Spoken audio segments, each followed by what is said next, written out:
This is my favorite part of the entire story. Taking faithful steps of obedience allows your children to stand on your shoulders. Taking faithful steps of obedience allows your children to stand on your shoulders. Look with me in verse 9. When they came to the place of which God had told them, Abraham built the altar there, laid the wood in order, and bound Isaac his son, and laid him on the altar on top of the wood. This is ludicrous. How old is Isaac? Did I tell you this already?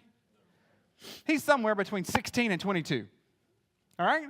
Which means Abraham is somewhere between 116 and 122. Right? I only say this to help you understand that it's not so different than where we are today. All right? Age brings frailty. You remember when Sarah was 90? She was past the childbearing age. Do y'all remember what I'm trying to say with that? Things are progressing just like they do today. How in the world can a 120-year-old man catch a what? A 20-year-old, for averaging here. And the issue is, he can't. How could a 120-year-old man bind a strong 20-year-old? And the issue is what? He can't. This is my favorite part. Abraham's faith in God allowed Isaac to stand on his shoulders. So when it was time for that 20-year-old to choose whether he was going to serve God or not, he willingly laid down his life for the will of God. How many 20-year-olds do you know that are willing to die for the sake of God?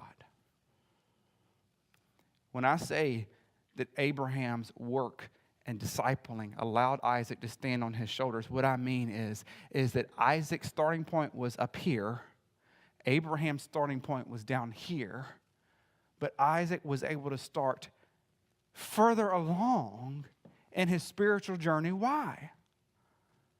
Because his mama and his daddy did what? Poured into him the things of God. So that when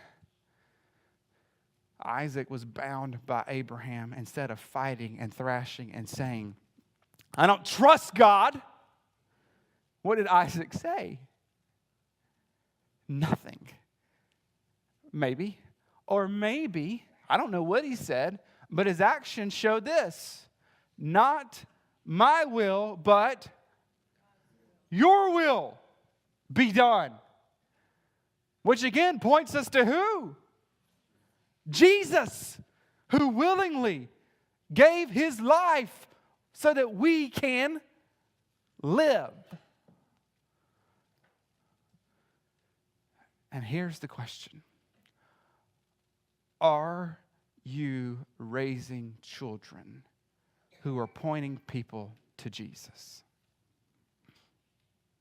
And the only way for you to raise a child that points people to Jesus is if you first point people to Jesus yourself.